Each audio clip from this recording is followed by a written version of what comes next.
lucky with my body so far, and I don't have to play with painkillers yet, so I hope that that still holds very long. Yeah.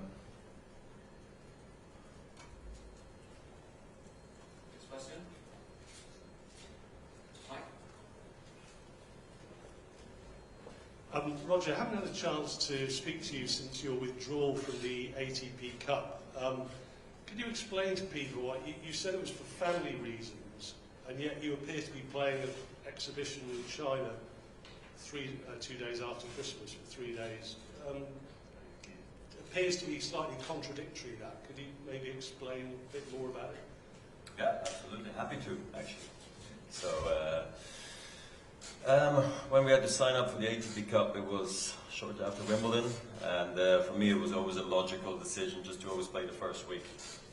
And the South America Extra Tour was already long in its scheduling. It was something I wanted to do for a long time again. I couldn't because of my knee, I couldn't do it because of the birth of my children, I couldn't do it the year after or 2 years after just because of it was going to be too much. So South America had a priority for me, to be quite honest, and the ATP Cup too, to play the first week. But then when I realized Stan was also not going to play, the family was not going to travel to Sydney, honestly I said I'd rather also be home with the family and take it easy, train some more, and make the priority the Australian Open and the World Tour Finals. And also having the dream match with Rafa in South Africa on February 7th, one that I've been trying to get a date from Rafa basically the last 2 or 3 years. It was always going to be a priority for me as well. Then something just had to give, and that was the ATP Cup, which I just felt like I was going to be very happy to play, but just wasn't at that level of importance for me. So that was that, and normally I don't take these kind of decisions like this, but I kind of got into that situation because I had to take a decision after Wimbledon, and actually it was also a little bit connected. I know you might think this is a joke, but it's not.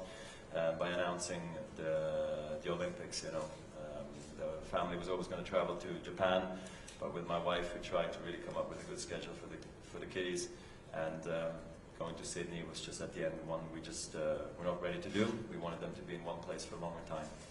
That's why I don't think it's contradictory at all. So will you fly home after China? Fly back to Europe? Yeah, go back and forth. And then not Europe, Dubai. So to Dubai? Yeah. That gives me 2 more weeks after Shanghai, or after Guangzhou, sorry. Which is a lot for 4 children. Novak, the race for #1 to end the year as #1, you've done it many times in your career. Roger's done it as well many times. What does being #1 at the end of the year, what kind of achievement is that? And how important is it to you in general? Well, look, you know, I think it's probably, well, in my personal opinion, one of the 2 biggest achievements that you can have as a professional competitive tennis player. You know, winning a Grand Slam and being #1 of the world in the end of the season. You know, at this stage of my career, obviously that's, in terms of goals and achievements, obviously that's right at the top.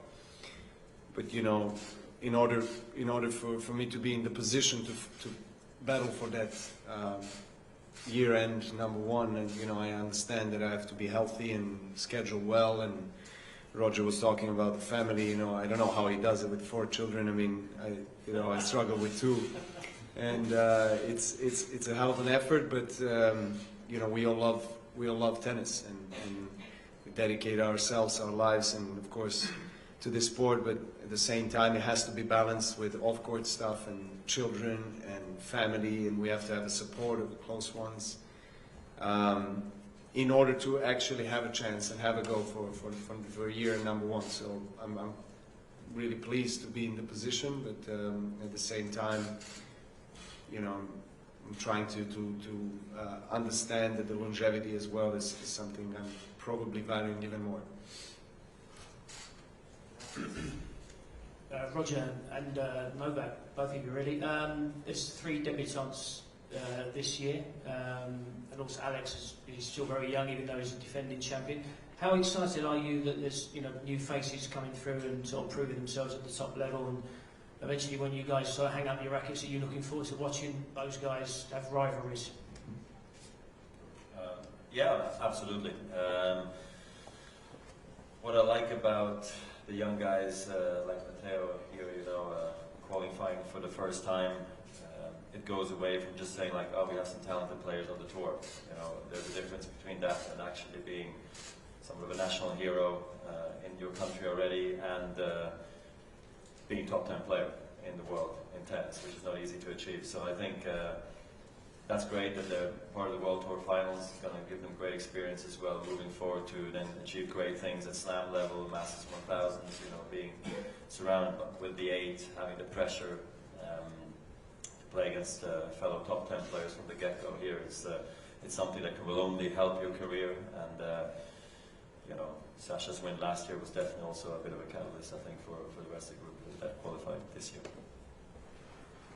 Yeah, just to add to that, I think it's a great, as Roger was saying, great message for the sport. I mean, it was inevitable, it was going to happen that we're going to have a really successful next generation coming in. I think Roger, Rafa and I are still glad that we're kind of in the mix. How long that's going to go for, of course, it's not going to go forever. So I think sport is in good hands. These guys are great guys off the court. They understand and respect the sport, and they love. They show good things, good values. So of course we're going to enjoy cheering them up and cheering them on after we're done with our careers. Matteo, the other players around your age kind of broke through earlier than you. When you were kind of ranked around 100 and they were already in the top 10, did you always envision yourself kind of bridging that gap and catching them up as you have?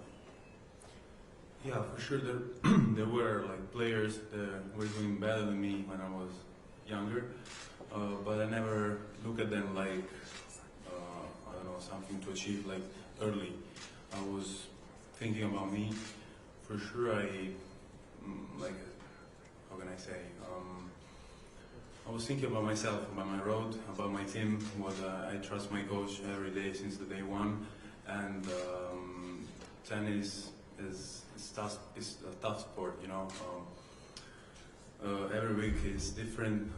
You have to, maybe you did great weeks or a great season, then the year after is tough. So I was saying to myself, improve yourself, learn from what you're doing, and you're gonna be better. And that's what happened, I think. And I'm really proud, because I wasn't that great when I was younger, 18, 19. I got my first ATP point at 19. These guys here at 19, maybe they were already top 10. So I'm kind of late, but I wasn't feeling the pressure. I was just enjoying what I was doing, and maybe that's the secret, because I'm here. Roger, can I ask a bit more about your preparations for the Australian Open? You've normally played that first week of the year, whether it's Brisbane or Hopman Cup. Presumably you're not going to be playing competitively anywhere next year before the Australian Open. Do you think that will affect your chances in Melbourne? Hope not. But I think with age and experience, I can be confident about what I do in training. I'll travel to Melbourne early to make sure I give myself the best chance to get ready. Yeah, I don't know what to tell you. I believe I can be ready. I don't think I need a ton of matches always, especially not on the hard courts, but maybe I'm a bit more dependent on the draw early on at the Australian Open. But key is health, and if I'm healthy, I know that stuff can be achieved. So yeah, I don't know what to tell you. Dominic, you had the same coaching setup for many years, and then head of Indian Wells, you had a change and it was very successful. What do you think Masu's brought to your package that's brought this turnaround for you? I think it was necessary to make a change. I had unbelievable success and an unbelievable road with my old coach, but there was the moment where I chose to to need something new, to develop my personality, to develop my game on court, and I was trying it out with Nico, and the first tournament we had together was Indian Wells, so it was straight away a good decision. And then I realized more and more that he's bringing very good stuff to my game. He's able to develop my game into the right direction, and most important of all, there is a great chemistry between us. He's a great guy, very good character, and I'm happy to be with him, and I'm looking forward to some good time with him.